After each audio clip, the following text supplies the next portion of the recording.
Okay, so hello everybody, my name is Anu. I'm Aarushi. I'm Anoushka. And today we are going to be talking about body image and body shaming. So before we start, I kind of wanted to mention a couple different things. So as you know, media is being given a lot more attention and there's a lot more focus on the media, there's also a lot more focus on body image, and there's a lot of controversies that are kind of like arising from this, right? So like, what do you kind of like have to say about that? Well, I think that like a lot of people's insecurities or a lot of body shaming like stems from social media. Like, I don't know, for example, you see like Lizzo, you see a lot of jokes about her like body weight like online and things like that, and you see like Twitter is just full of Lizzo jokes, and people who are defending them say like, oh, like being overweight is part of her brand, but then other people are like, no, that's like outright body shaming. Similarly, like I think the media like kind of gives an excuse for people to body shame others, and that only like perpetuates it being okay. But then also like similarly, we've made a lot of progress recently in terms of like being okay with being overweight and like self-love, but at the same time it's like being portrayed, so it's like a double-edged sword. Yeah, like I was also thinking about like the stereotypes that social media has perpetuated of like kind of the quote-unquote slutty girl and the prude, and how that's kind of become like almost like the two different types of women that we see on social media, and that's like how women are portrayed on social media, even though everybody is so much more than those stereotypes, and how that kind of plays a role in body shaming, in the body shaming conversation. And also, like, I feel like, yeah, the media is like a huge platform for either like body shaming or also like defending people who are overweight and stuff. But you also, what about like all these like for example, Brandy Melville, their whole like brand is body shaming, right? Because they kind of offer, or they kind of only sell sizes which are applicable to only like a size 0 or a size 2. So just by like existing, they're kind of like already filtering out like who could be their possible consumers and who their target market is. So like, I mean, what do you have to say about that? I think it's stores that like Brandy that like perpetuate this. Yeah, it's like definitely like connecting to the media too, because like all the like basic girls or like ideal people, famous people that you see on social media, like Instagram famous like girls, TikTok famous people, they all wear their like basic clothing or their ideal style, and a lot of that is Brandy Melville and clothing like that. So yeah, like as you were saying, by existing, it like continues to like tell people that they need to fit this ideal in order to fit in, and in order to fit in, you know, is to wear Brandy Melville in a lot of situations. Yeah.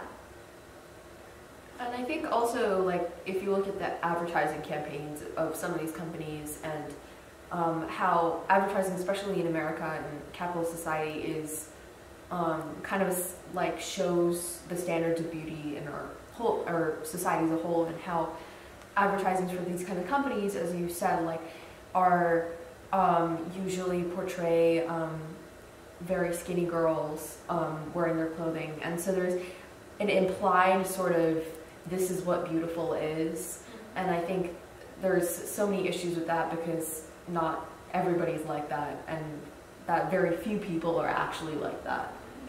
So. And I also feel like because of that, I mean, obviously the targeted market for these kind of brands is like teenage girls. And I mean, we're all teenage girls, and when you're kind of in this age, there's so much body insecurity, especially when you look at like the people around you, like in school or even on social media, because I feel like so much of your time and energy is kind of focused on body, and like that's when you kind of develop your insecurities, or I mean rather your insecurities like consume you or whatever. And I feel like a lot of girls kind of give into this, I have to be perfect, I have to be ideal, I have to be like a size 0 girl or something like that.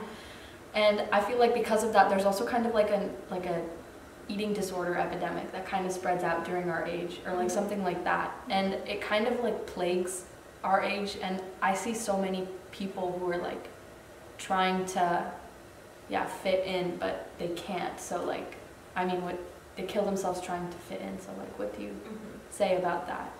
Yeah, for sure. Like the fact that the ideal like body type in society is this like slim, thick, like curvy, you know, like slim at the waist, curvy like at like the waist, slim at the waist, curvy below that, is like it portrays this, or like it develops this mentality in like teenage girls that we have to look that way.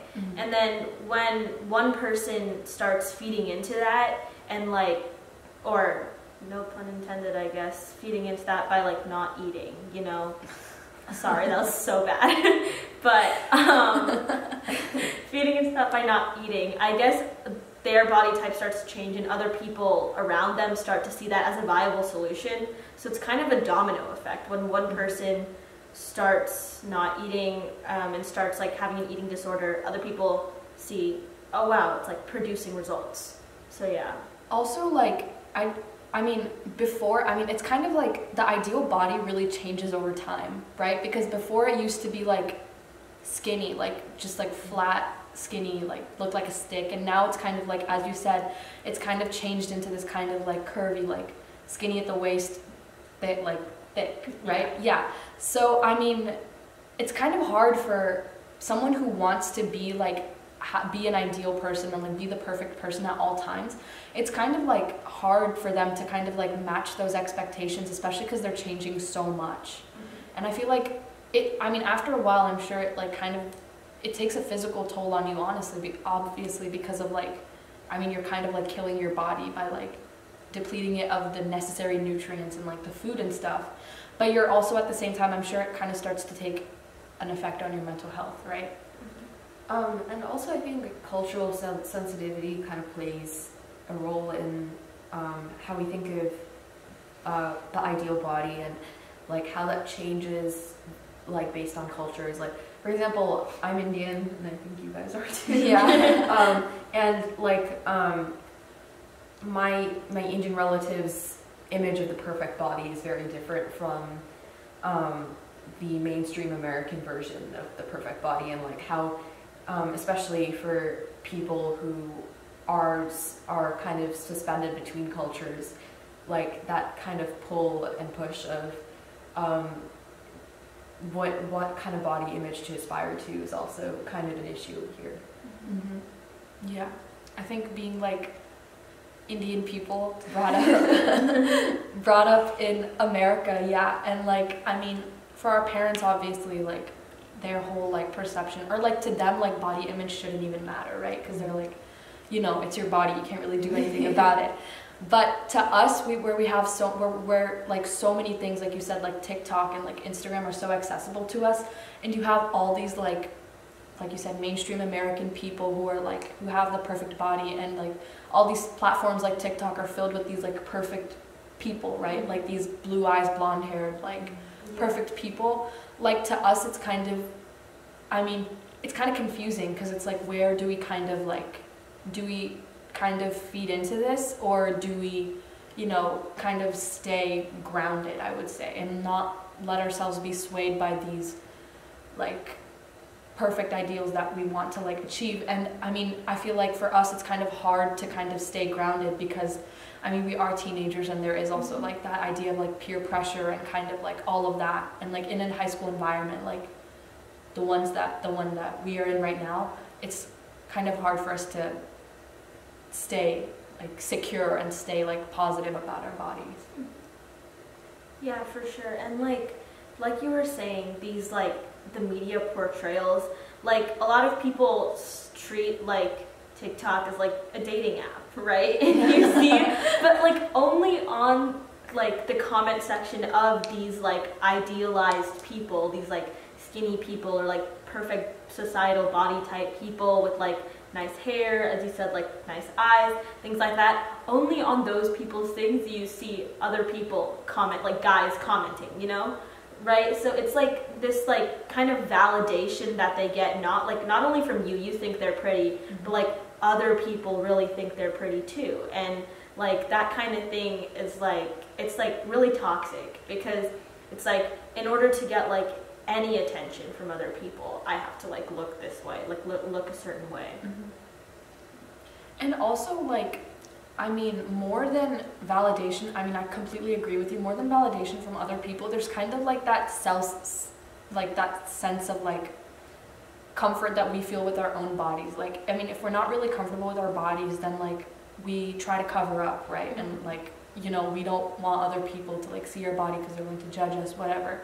And there's also this like effort to kind of change our like body structure, if that makes sense. Like, there's so many people that I've met or like, you know, that I've talked to, and they're like, oh, I wish I had a thigh gap. And like, I mean, it's kind of been like revealed through science that like a thigh gap is kind of like, you can't really have it unless you have like that pelvic structure. Yeah. But like, I mean, there's like so many people trying to kill themselves to get a thigh gap. Yeah. So, I mean, it's tough. So yeah. And I think a lot, since especially our generation does a lot of their communication over social media. So going back to what Aarushi says, they meet a lot of people on social media, and so pressure to put every aspect of their lives on social media is so great, because that's how people communicate a lot more. Like, for example, I personally don't have a Snapchat, and I know that's kind of hindered my communication with my peers in many ways, because like everybody's on there. Yeah. And so I think part of the pressure to kind of put our bodies and kind of show our bodies on social media is because we rely on it so much for communication. Yeah, and kind of like going off of that, like I also don't have like a Snapchat or an Instagram, and I mean, it's for that exact reason. And like, I mean, you're kind of expected to like portray like your perfect life, like perfect body, perfect food, like perfect vacations, like everything is kind of on social media, and you have like 800, 900 followers who are kind of like, you know, seeing every single picture that you post, every single caption. And it's kind of like hard to make every single person happy, and it's also kind of hard to be like comfortable enough for like, because no matter what you do, somebody's going to be like, oh, like she's kind of fat in this picture, or like, you know, or like this picture isn't like nice, like this is bad, whatever. And like, I mean, I just feel like it's so much easier to kind of just stay off social media, because on one hand you don't have people like commenting about you, and on the other hand you also don't see other people like models like their perfect bodies and their perfect lives. So yeah. But I think on the one hand, it's really ideally easy to stay off social media. Then, as Anoushka was saying, the societal pressures to be able to like communicate with your peers. You know, like you can always text them, but like Snapchatting them is different, or like DMing them on Instagram is different. So the pressure to actually get the social media in the first place, like people fall into that. Obviously, like we get our social media, and then we start seeing these models. But like, yeah, and the ideal, the like best solution, you know, is to stay off social media. Yeah. But yeah, once you kind of get on social media, I mean, it's kind of been described as like an endless hole, right? It's kind of addicting, because like you kind of like scrutinize every single thing that you see, and you kind of like channel all your energy into like making yourself and everything look exactly like how this like one person looks, and it kind of becomes like an obsession, right? So yeah. But also, like, on one hand there's like all this like talk about, or like there's all this discussion about like body shaming is bad and stuff like that, but what about those people who like inadvertently body shame, if that makes sense? Like, I mean personally, I'm gonna like, I've always been like an advocate for like body like security and like don't shame other people and things like that, but at the same time, like, you know, like I make all kinds of jokes about it and stuff like that, and like it's kind of like, I mean, I don't mean any harm, but where do you draw that line, right? Like when it gets to be offensive and when it's just a joke.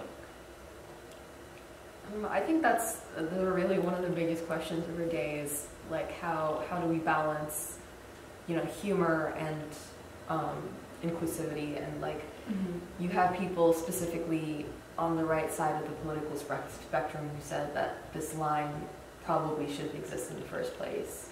right? And you have people on the left saying that, we should be rather conservative about where our humor should fall on the spectrum. And I think, it's a difficult question to answer because for different people, this will fall in different places.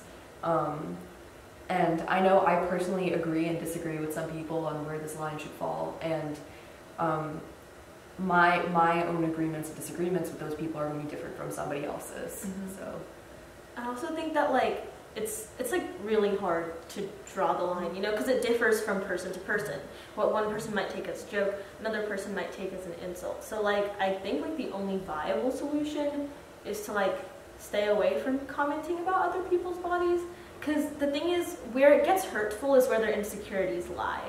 And one thing that people don't reveal about themselves, they can be very open people, but a lot of things that people keep to themselves or don't want to tell other people is what they're insecure about. Because that's what hurts them the most. Exactly. So when you don't know a lot of times when you're targeting someone's insecurity. So I think just staying away from comments about other people's bodies in general is the best way to go. Or there's things like eating, every time someone eats, or pointing out when someone's eating, I think can be really harmful as well, because you don't know if they're insecure about how much they eat, or if it's something they can't control and want to control. So pointing that out can make them feel really bad about themselves. So things like that, just staying away from it in general, because it differs from person to person. Yeah, and I also think I don't know, remember we had one person approach us one time, and we're a group of girls, we're a group of friends, and a male approached us one time, and he was like, oh, girls don't really eat in groups, so let me just ask you another time, right? I remember that. Yeah, so there's kind of this stereotype, I would say, that girls don't really eat in front of each other, or they don't really That's so weird. I've never heard that before. I never heard that before. I remember Yeah. I never heard that either, and I found that personally, I thought that was really rude. I thought that was really confusing. I'd never heard the idea that we don't eat in front of each other. Yeah, so basically this person offered us some food and we were like, oh no, it's fine. Because it was the last 5 minutes of our lunch period. Yeah, and then so we were all said, done. Yeah, and then he said, and we were getting ready to go to class. And then he said, oh, let me just ask you guys one more time, because I know it's courtesy for girls to decline the first time. They don't like to eat in front of each other, right? And we were all he's excuse me? They only eat if they're all eating. Yeah, I was that's really rude, because it's kind of damaging. I feel I feel that's a stereotype that girls don't try to bring each other down almost. I think that in our friend group we try to lift each other up. Yeah. But do you want food? I can't speak for other friend groups, but I know that among the people I hang out with, they are my girlfriends are very supportive of just generally my eating habits, and just body image in general. And I think that is a very damaging stereotype that you have, oh, girls don't lift each other up, and because that stereotype exists, there's more pressure to conform to that stereotype. Yeah. So there's also this at my old school, for example, at a past school that I was at, with it was more I guess a toxic environment, and I guess body was a bit more of a focus, body, how you looked and stuff like that. And there was such an emphasis on skinny people, and there could be someone who was like naturally skinny and they'd be like, what's your secret? Or like, you know what I mean? Or like they'd all like, as a group, they'd all try to like do like these like diets and like kind of like motivate each other to kind of like starve each other and like look skinny. And then like they'd be like, oh yeah, it's to like fit into this dress for this, or like it's to like, so this person will like me because skinny girls are their type. I mean, like, and that's such a like a toxic mentality to have, right? Like, especially because you're not only bringing yourself down personally, but I mean, for someone who's already like struggling with their body image and like their mental health when it comes to that things, it's so hard for them to hear that like one person is doing this, so therefore they should feel like they have to do that too, because it's kind of like they're punishing themselves, right? Yeah. It's like the idea of like a summer bod to fit into your swimwear Yeah. kind of thing, or like getting skinny before prom or homecoming. Yeah. Like those kind of things. Those like idealized events, you know, things that are idealized in high school, going to dances, things that are like idealized on social media, having a good time, having a better vacation than everybody that follows you. You know what I mean? So those kind of things feed directly in to body image, because when you're posting about it on social media, you want to look good, in front of other people. As you said, like your 800, 900 followers that you have, they all like not, maybe not even intentionally, but they like scrutinize your picture, you know? And they'll see it and they'll be like, oh, she looks kind of in this one, you know? Or they'll like show other people and they'll be like, haha, look at that. Yeah. And you never really have a way of knowing that that actually happens, but I mean, just the fear of that could happen is so scary for you to be able to like post something. And I also remember we had an incident, or like there were a couple incidents where like there was someone who was already skinny and they were like, they knew that they were skinny, right? But they would like go to people and they'd be like, oh, I'm so fat, oh, I'm so like ugly, oh, I need to diet. And then like people, I mean, obviously this person is so skinny, but like the people around them or around this person were so like sad, like looking at this person and like comforting this person that they weren't fat, because like they weren't really fat. And like it's kind of like, it's so hard to like be, you know what I mean? Like it's so hard to, for someone who's already so skinny and already so like has the ideal body type to come to you and be like, oh, I'm so fat and ugly. You know, like, and that kind of also really takes an effect on people. And there's also like, not just, it might not be like a personal relationship that you have with a person, but also like models too. Like they're always like, I don't know, I feel like a lot of these models are really insecure about their body. And to the regular person who's like viewing their pictures, like us, their body is perfect, so they have nothing to be insecure about. So like if they're insecure about their like perfect body, then I mean us who we don't have the perfect body, how much more insecure should we be, right? Yeah, it's a definite cycle, because the thing is, like, what people view as fat or skinny or like the ideal body type, again, differs by every person, right? And like, it's not to say that like fit people can't be insecure about themselves, because they definitely can be insecure about themselves, you know.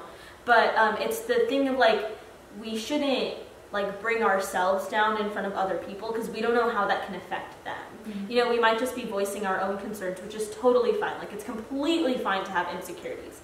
But maybe voicing like, I should be skinnier in front of other people could make them feel bad. And like, or maybe even if you don't want to, like, even if you want to not refrain from voicing them, maybe you should be careful about who you voice them in front of, you know? Like knowing if you know somebody who's like insecure about their body, maybe your insecurities, you shouldn't voice them to that person. So I think it's just being really mindful about how you portray your body and how you comment about other people's bodies in front of other people or at all, because it can have a domino effect.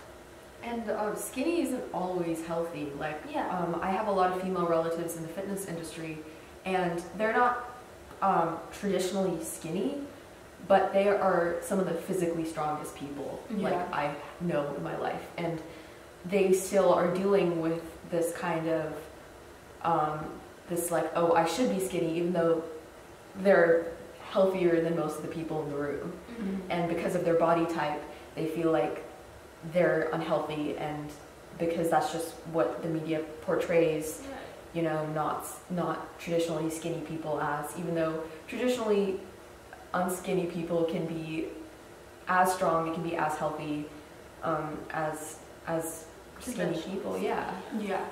And I mean, there's also like, for maybe people who aren't as skinny, there's kind of that like struggle, like I want to be skinny, but also for people who are skinny, like naturally skinny, for example, like a lot of skinny people that I know want to gain weight, and they're trying really hard to gain weight.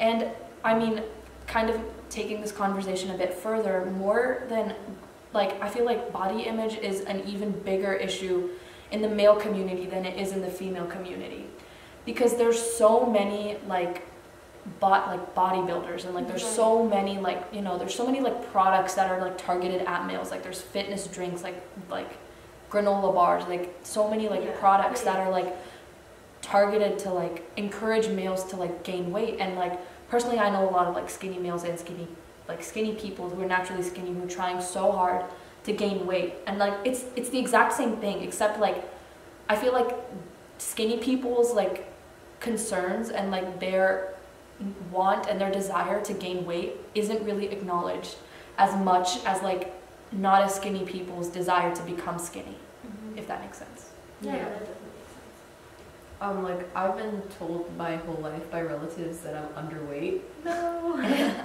Which is like, I know that's like not really an issue. Like I feel like I've been pretty lucky with, you know, the comments that I've gotten around my body are a lot different from a lot of other people's.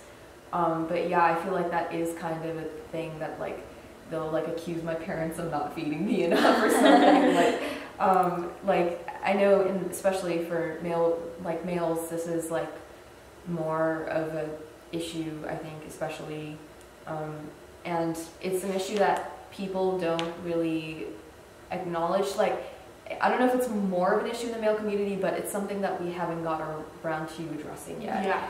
So in the female, within the female community, I feel like we're at least trying to answer some of the questions around bodies and body shaming, and I feel like in the male community it's still kind of a taboo subject. Yeah, I like definitely agree. And like also males have this like, you have to be tall in order to get a girlfriend. Because like societal stereotypes tell you that the guy has to be taller than the girl. And like height is genetic. Like, yeah, I get you can like bodybuild or whatever to have a better physique than you do if you want it. But then like you can't like stretch yourself, you know what I mean? You can't like, if you're not meant like by genetics to be taller than 5'4", there's really nothing you can do about it. Yeah, right? exactly. And like as Anoushka is saying, we've taken strides towards like opening up the conversation about female body image. But yeah, male body image is a lot of like an untouched subject, because yeah, there's a lot of things that they're insecure about, and again, the media plays a huge part in that, you know, like you see celebrities dating other celebrities, and like the reason they're celebrities in the first place is because they fit into this ideal a lot of times. Yeah. And also adding on to like what you were saying about like the height, like there's also this idea that like if you're buff and you got into like a fight, for example, I don't know, like there's like this like skinny person versus like not a skinny person. The not a skinny person is going to win, and like it's kind of like this idea of like, oh, they're the dominant male, like alpha male. Yeah, I hate saying alpha male, but like you know, they're the more dominant one, and they can like protect, you know, they can protect themselves and they can protect a girl. You know what I mean? There's kind of so much more that goes into like being a buff guy. I don't know. It's like pitting people against each other is basically the root cause of like all like body image issues, you know, like if one person's insecure about their body, it's because they compared themselves to someone who has a different body type than them. Similarly, like males and females also are constantly like pitted against each other in social media. Like if if like a celebrity dated two people, those two people are going to be like compared to each other non-stop in all aspects. So yeah, for both like male and female body image, it's all just like societal like portrayals, and again, like who would win in a fight kind of thing, you know what I mean? It's just pitting people against each other in the first place, and media plays like a huge role into that, and just in like daily life, you know, like who we personally find attractive, things like that. You like talk about it to other people, you know, like, oh, blank is hotter than blank because of blank, and that plays a lot into it. You know, by like establishing a type, you know, like all of us have a type, is that also like body shaming, do you think? I don't think having a type is body shaming, because, you know, everybody's going to have people that they're attracted to or not attracted to. But I think it's like voicing your type a lot of times is like a bad thing. Like what if I like went up to somebody and I'm like, yo, my type is like brown hair, brown eyes, they gotta have abs. You know what I mean? That's like really, that's like kind of like, you know, like I could think it in my brain, but like telling it to other people might feed into body shaming, because it tells people that, oh, in order for other people to find me attractive, I have to have a certain body type. And that happens a lot, like, you know, on social media. Like, there's this, like, on Instagram, there's all these, like, hot guys of Instagram, you know, accounts. Yeah. And, like, they only portray the societal, like, physique of males and females, and, like, hot girls of Instagram. Or, like, on TikTok, you know, these are the hottest boys on TikTok, and all of them. Like, none of them are not the ideal body type by, like, society. Yeah. And I don't want to be a Marxist or anything here, but like we kind of have to ask ourselves who profits from like the standards of beauty and pitting people against each other, is what you're saying. I think the answer to that is like the beauty industry, the weight loss industry, and in order for those industries to work, is people need to have insecurities. And I think part of the reason, you know, physical insecurities are such a big thing is because of the media, and because the beauty industry and the weight loss industry, or, you know, the weight gain industry wants you to have those insecurities, because then they can profit off them. Yeah, like as you're talking about who profits, like there's this really big brand on Instagram called Flat Tummy Corporation. Oh my God. And so many like skinny Instagram models and dancers too have sponsorships from them, and their products are like like appetite suppressant lollipops and things like that. And I watched a YouTube video of somebody trying out their products, and he basically stuck to a schedule. So he recorded a normal day, when he eats, when he snacks, and then at those times, instead of eating or snacking, he took an appetite suppressant lollipop from Flat Tummy. And it worked. Like, he wasn't hungry anymore. And those kinds of people that profit off of these societal, like, body image, like, things, it's so damaging. Because they're selling product that is harming other people. Like, not eating is really bad for you. And, like, when you're selling a product that literally makes people not hungry, it's such a bad thing. And it all stems from this ideal that you have to be skinny. Yeah. And, like, there's so many... I mean, I don't know if there's more and more companies now, or if I'm just noticing it more now, but there's so many advertisements for like companies that'll create like a 7-day weight loss plan, or they're like lose 10 pounds in 2 days. Or I mean, Noom, for example. I don't know if you guys have ever seen those ads. But I mean, I get a Noom ad every single YouTube video that I watch, and Noom ads are basically, they put people that have lost like a crazy amount of weight, and they're like, you know, using this product or like using this company, I was able to lose this many pounds and now I feel confident.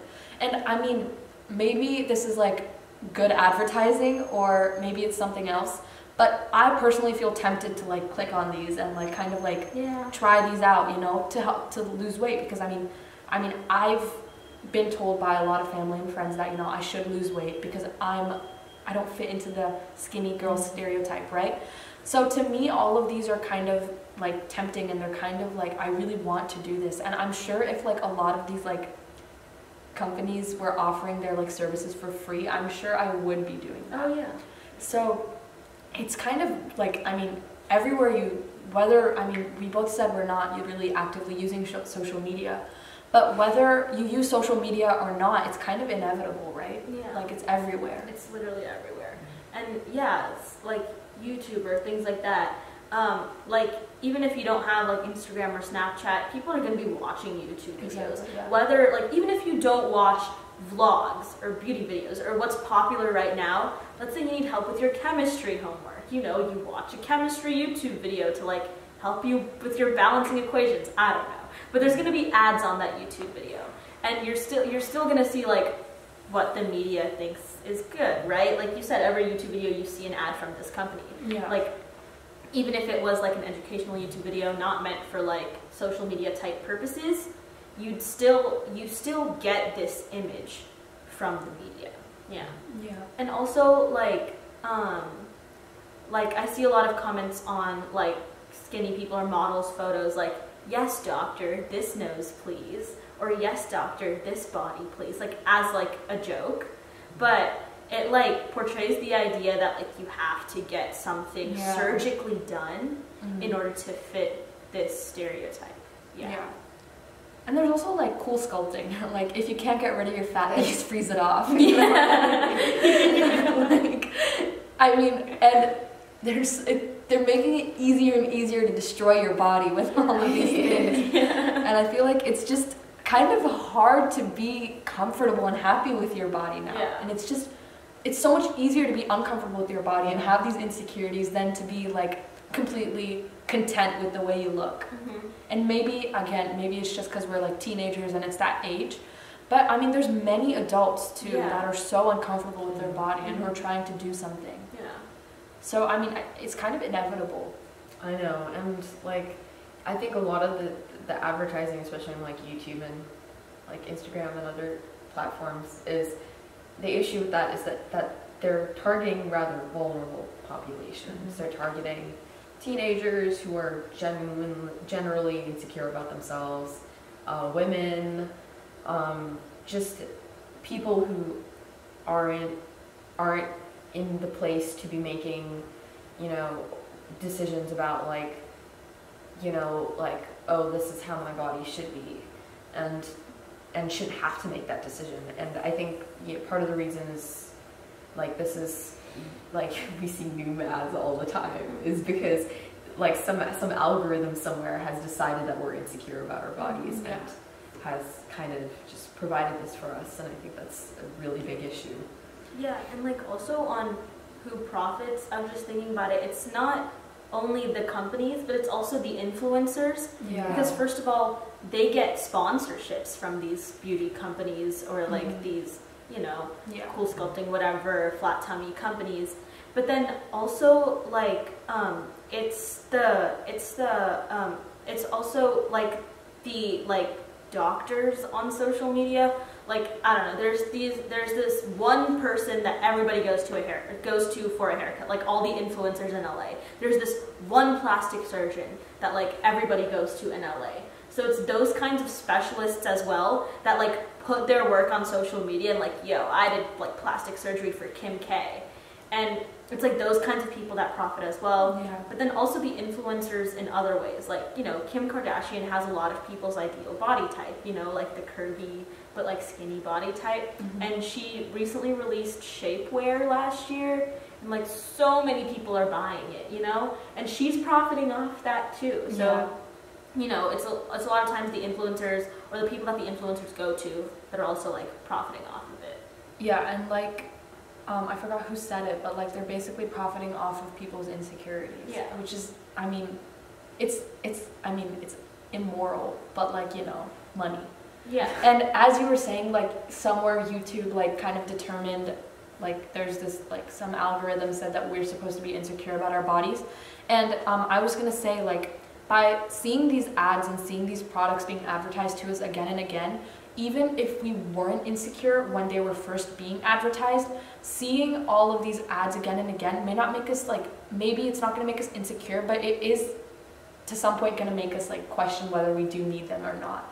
And I feel like once you ask that question, it's kind of like, that's where it kind of starts, and it kind of just spirals into this like uncontrollable, like, I do need this, I don't need this kind of thing.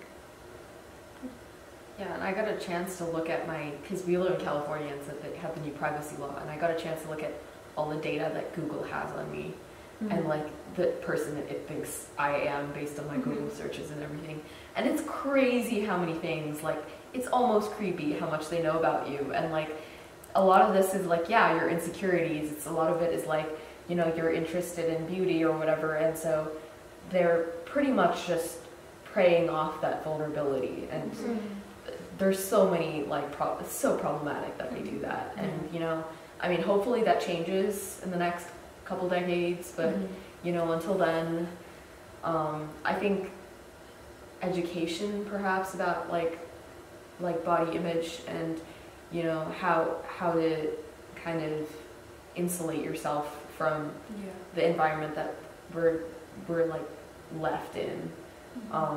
And I think even for people who know that this isn't true, it's still very it's still very difficult to just kind of forget about it and kind of just go on with your life, because it is everywhere. Mm-hmm. And I just wanted to mention like one more thing. I just thought of it. Usually there's like the body insecurities usually start around the teenage age, is what we usually think. But what about like all these like pageant shows for like these like kids that are like 4 and 5 years old? I mean, I don't know how popular they are now, but at least in like the 80s and the 90s, like they were so popular, and there was so much toxicity just then. And I mean, like I said, like a lot of this like body image stems from like the teenage age, is like what we usually think. But I mean, what do you have to say about that? Like putting your kids that are like 4 or 5 who have no idea what they're doing, and like making them all like nice and ready to compete against other people. Women. I mean, not even other women, like other children who are just like 4 and 5. Yeah. Like I mean. Yeah, we were talking about before how like this whole body image thing, or just like image in general, stems from pitting people against each other.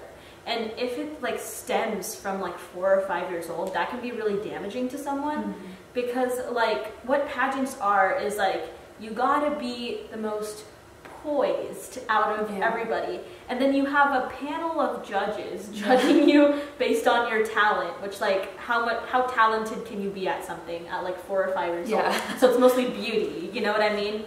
And that's, as I said, extremely damaging, because you have a panel of like 3 or 4 people that are judging you based on mainly your looks, but then you also have an audience of people who you're performing for who are judging you every single second, and you have people who are obviously against you. There's people who's there for their kid and don't want you to win, and a lot of times you see that pageants become really catty, and like between the mothers or the parents in general, which is like damaging for the child. Also, like all the people that are judging you and all the parents are like at least 10 times your age. And it's just it's kind of creepy, actually. Yeah, it's crazy. So I mean, and I'm sure like their ideal like beauty is probably like, or like their beauty standards are like probably so hard to attain, and there's so much like there's so many problems like that come from like beauty pageants and stuff, but they're still happening, you know, after so many years, and so many problems. And I mean, there's been like, I mean, I'm sure like there's been a lot of cases where like there's been bad blood and like something's happened, or like there's been this person trying to sabotage this person. So yeah, I mean, personally, like I hope that there's going to be a lot of improvement, and there's a lot of room for change, and I hope there will be change in the future. But I mean, will there be change in the future is the real question. What do you think? I mean, I'd like to think that things are already changing. I think the issue with, you know, change, societal change, is that it happens very slowly, and you take a couple steps back every once in a while, and then you move forward.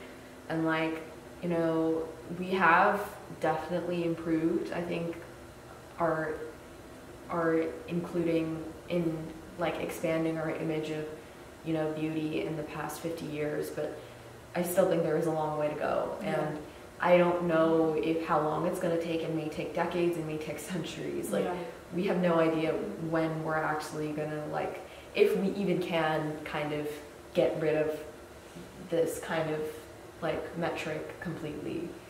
But hopefully in the future, like, we'll have a chance to kind of, you know, dispel these myths and start becoming more inclusive.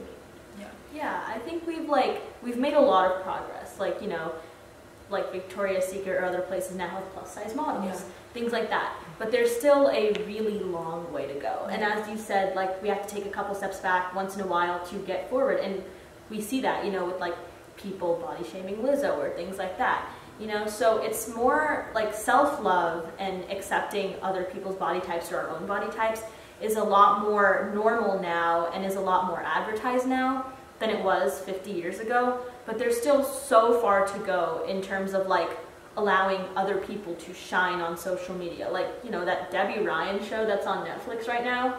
She was insatiable. She was fat before, she got skinny, and then she started entering in pageants and winning. And that kind of mentality, as long as there's media out there that portrays that, or like people on TikTok, like the only people that are famous on TikTok are like your ideal body type, as long as that exists, you won't be able to take a step forward. So yeah, we're making strides, but there's like a really far way to go. And then also, you know, stepping into the area of like men can be insecure too. And like there's a lot of like body insecurity that exists within like males, things like that. So yeah, a lot of progress has been made, but like there's so much farther to go. Yeah. Well, thank you for your time and thank you for watching. Bye. Bye.